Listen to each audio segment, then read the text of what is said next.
Hi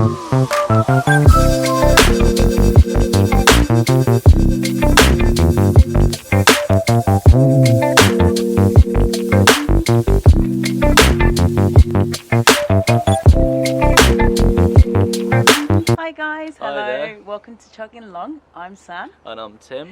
And welcome to our video today. So if you've been watching our videos and keeping up to track with our journeys, then hello again. And if you're new to this channel, then welcome.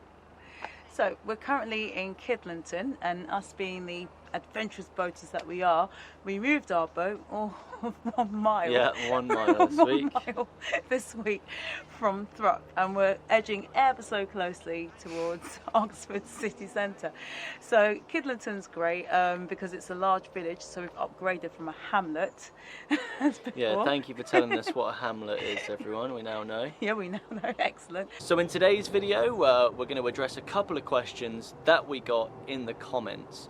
Right, so the first question that we're going to answer is, how much did your narrowboat cost? Okay, so you're going to have to wait for a bit longer in the video till we tell you that. We don't mind saying, but we're going to be upfront. Yeah, explain why. And another one was, how did you choose your narrowboat? So obviously we didn't know much about boats before we bought one, so obviously it was quite a big purchase, so we have to go through the process of our thought process of what we did to make sure that we chose the right one. And yeah, if you didn't watch the video of why we decided to live on a narrowboat, then that is the third video that we uploaded on this channel, so you can go back and watch that if you want to. Let's set the scene now of our journey. So we had our £40,000. Yeah, we don't now, but yeah, we had our £40,000. We've just come back from China. The UK is in full lockdown, and we are at my parents' house in Dorset, and we are doing lots of research about living on a narrowboat. We were doing it in secret. Research. Yeah, secret research. Yeah, you know, we didn't really want to tell people about our plans unless we were definitely sure we were going to go through with it, and obviously it is a little bit different. But luckily everyone that we've told has been really supportive, actually. I don't know why we were nervous to tell people, but yeah, we were really nervous to tell people that we were doing it. But God, been supported to our faces. Yeah, true. Yeah, exactly. Yeah, that, I guess the thing is amazing. Oh, it's great. We'd love to do it. Yeah, exactly. Ugh, where do they poo? Okay, so the next thing I guess is to discuss, Sam, did we try before we buy? Well, good question, because actually when we got to Marina and we finally got on Mario, we spoke to quite a few boaters, and they had all told us that they had tried before they bought their boats. So by that we mean that they all went on narrowboat holidays, and they took about a week just to be on a narrowboat, see if they actually enjoyed it and if it would work in with their lifestyle as well. But we didn't actually do it ourselves. I mean, we saw the pros in it afterwards, once we got our boat. But at the time, when we actually decided we wanted to get a narrowboat, it didn't really make much sense for us, because I suppose we had several reasons. The most important reason was that it was lockdown, and we didn't think anyone would be doing a lockdown holiday in a narrowboat. They probably weren't doing it. I don't think they were, so that went out the window. And then number two was also to do with the fact that we had such tunnel vision. We knew that we wanted a boat, and I don't think anything would have changed that for us. Even if we had a bad experience, we still would have gone with it, really. I think so. I reckon, we would have done it. We're very positive people. And then the final reason was just cost. So we already had our little nest egg, our little budget, and I suppose we didn't want to cut into that and spend it on a narrowboat holiday if it then took money away from actually getting our dream machine. Yeah, because it costs about £1,000, can't it, for a holiday? Yeah, maybe more sometimes. Can be quite a bit of money. That's the thing, they are a bit pricey. So that's the reason why we actually didn't try before we buy. So once we actually knew that we wanted a narrowboat, how did we go about choosing what we wanted for a narrowboat? We had to go through the criteria, didn't we? Because there is so many different kind of boats that you can buy, from small little cruisers to really long 70-foot old industrial boats that can be up to 100 years old, can't they? So yeah, there's so many choices to choose from. So we made a criteria, so we broke it down into different segments, didn't we? Obviously, first one budget. Oh yeah.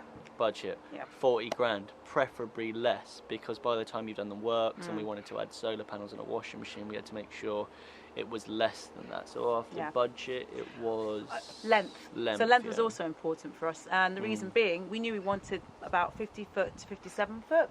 We wanted somewhere that was big enough that we could actually live on board and both work on. Yeah. At the same time, we didn't want it to be too long, and 57 foot would have been the most. Yeah. Because once you get into 57 feet and you're moored up at a marina, or if you're doing long-term residential moorings, you're paying by the foot for your boat. Yeah. So the longer your boat, the more it's going to cost. So we thought a sweet spot would be about 50, maybe to about 53. But a bit more might have been okay for us. Yeah. And then what's next after that? Well, berths, I guess. Gosh, yeah, So yeah. berths is how many people that you can sleep. So obviously a minimum of 2. Because there are 2 of us. Yeah, that was what it was. But yeah, I guess in terms of 3 or 4 or whatever, it didn't really bother me that much, to be honest with you. No, it didn't really bother me too much either as well, really, isn't it? Yeah, I mean, to be fair, now we do have a 4-berth boat. We've taken advantage of it quite a lot. Yeah, Henry and true. Abby have stayed on it. My mum and dad have stayed on it. Simon's been round here sleeping on it as well. It is quite nice, but would have been fine with 2. At the end of the day, if your family and friends really love you, they'll put a hand in their pocket and stay in a hotel, and if they really love you, they'll just pitch a tent on the canal sides, and if it's a winter's evening, I might even bring you a cup of tea for free. So what else is there to consider? I'd say that would be width. Oh, Now, yeah. we knew we wanted a narrowboat, and the reason why we didn't want to have a wide beam, which is the alternative Yeah. you could have, is because once you have a wide beam, there are certain canals that you're actually restricted to going on. Yeah, So like we're on this the one. Oxford at the Yeah. moment, and you only have single locks. If you've got a wide beam, you can't get through a single lock. Yeah. So we didn't want a wide beam for that reason. Yeah, And exactly. then we had fireplaces, but Oh, yeah. we weren't too fussed. So you can get really. coal powered. Usually it's either coal powered or diesel powered, isn't Yeah. it? Yeah, we didn't care. No, we're Didn't fine. care. As long as it kept us warm, we were alright with that, Yeah. really.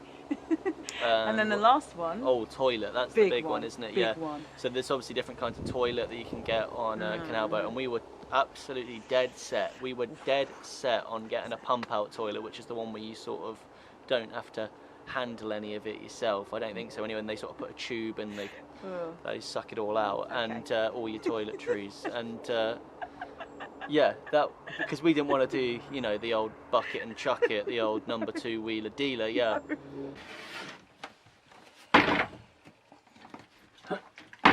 Oh my gosh. Oh, that's really heavy. So then, Sam, where did we look for boats? Ooh, well, obviously our first place we went onto was Google.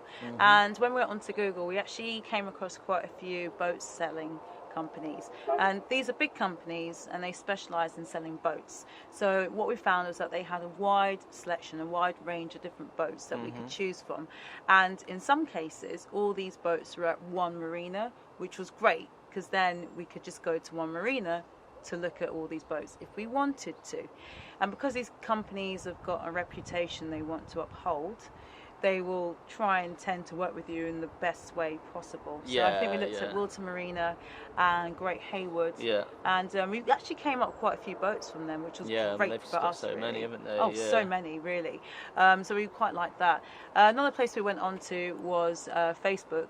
Gotta go on Facebook. Yeah, it's good, yeah. I mean, there was a group, Narrowboats Narrowboats for Sale UK. That's a good Facebook group. It's a good Facebook group, and the good thing about it is that you cut out the middleman. So you're talking directly to the seller about their boat, which can sometimes speed the process along. And then the last place we looked at was Apollo Duck. Now, Apollo Duck's quite interesting because they have such a wide range of boats. I think it's because It's not just narrowboats, No. it's all canal boats in general. Exactly. Yeah, they They've got- do all. Yeah. Yeah, so many I remember different I types looked in of there. You boats. could buy a shipping container boat, you know, like off the coast of Madagascar or something. They do boats everywhere, man. Do you know what I They mean? do boats, basically. Yeah. So it's great if you sort of are a bit more open and you've got a different idea in terms of what you want.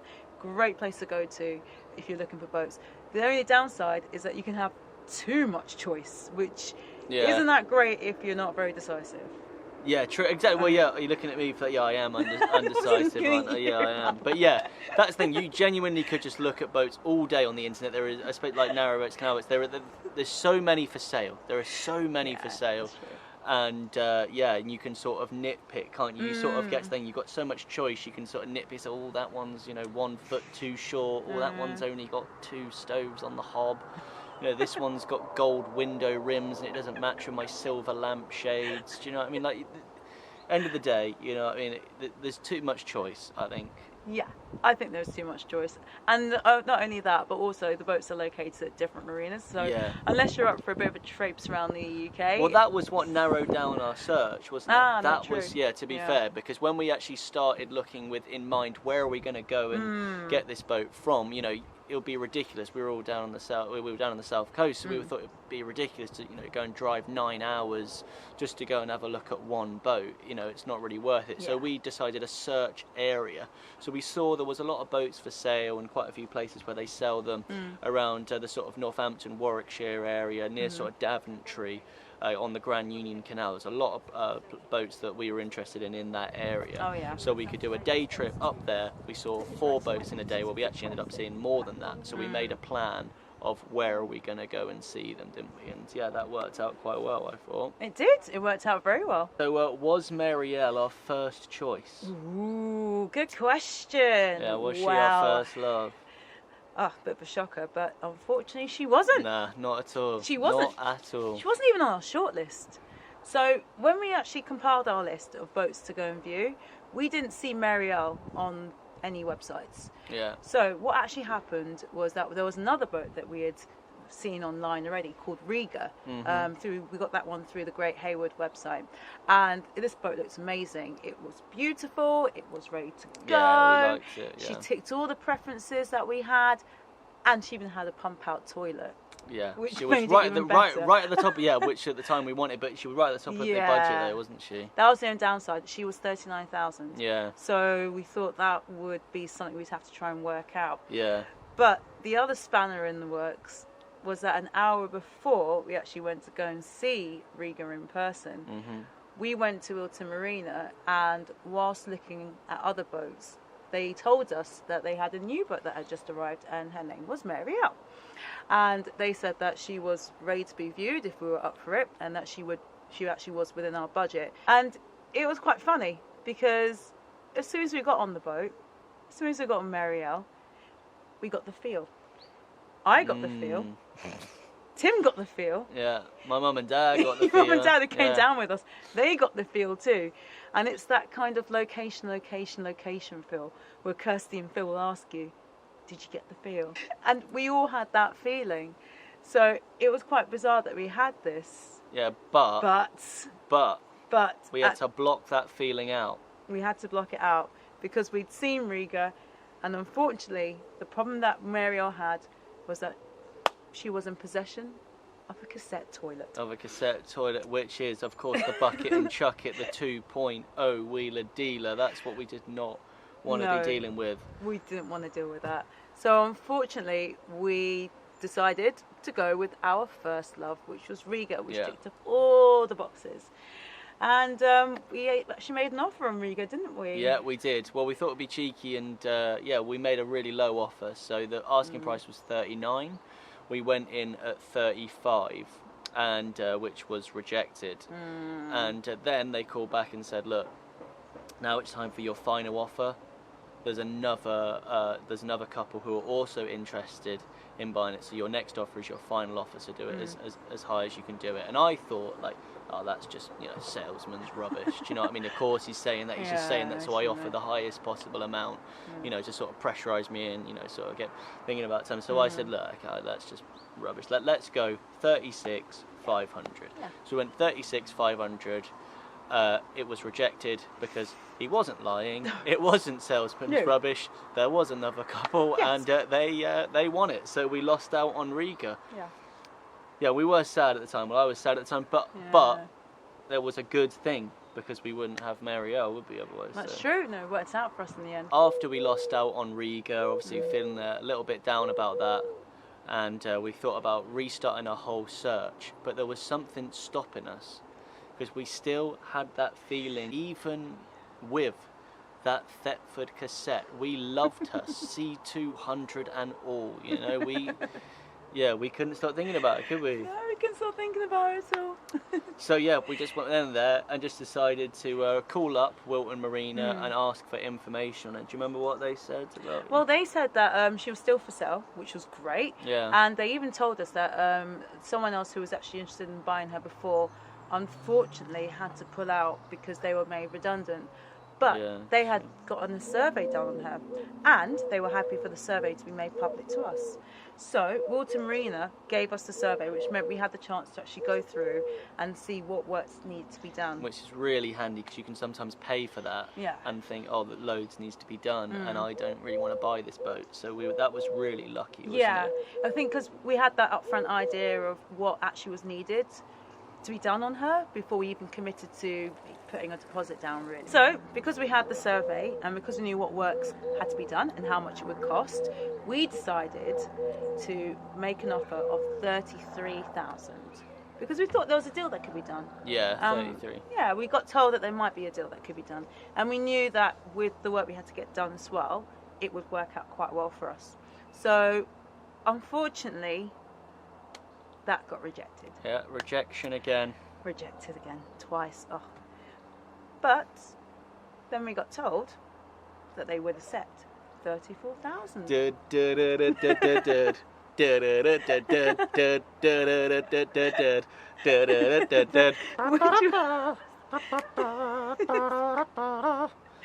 Which was great for us. Yeah, that was the moment we knew. Yeah, because 34,000, we knew that with the works that had to be done would still give us enough money to get all the extra work done her that we needed to get done just to make her more livable. So washing machine, solar panels, and anything else really that we needed to get done as well. So it worked out really. Well, how much was it in total?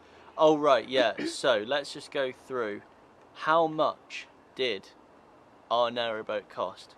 So firstly, we had the works, which came in actually a little bit less. They came in at £3,491.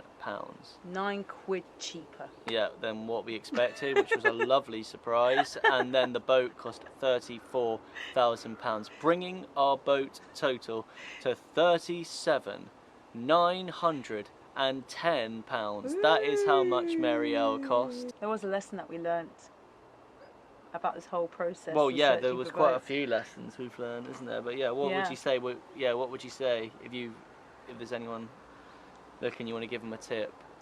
Well, I'd say the lesson that we learnt from searching for a narrowboat is keep an open mind.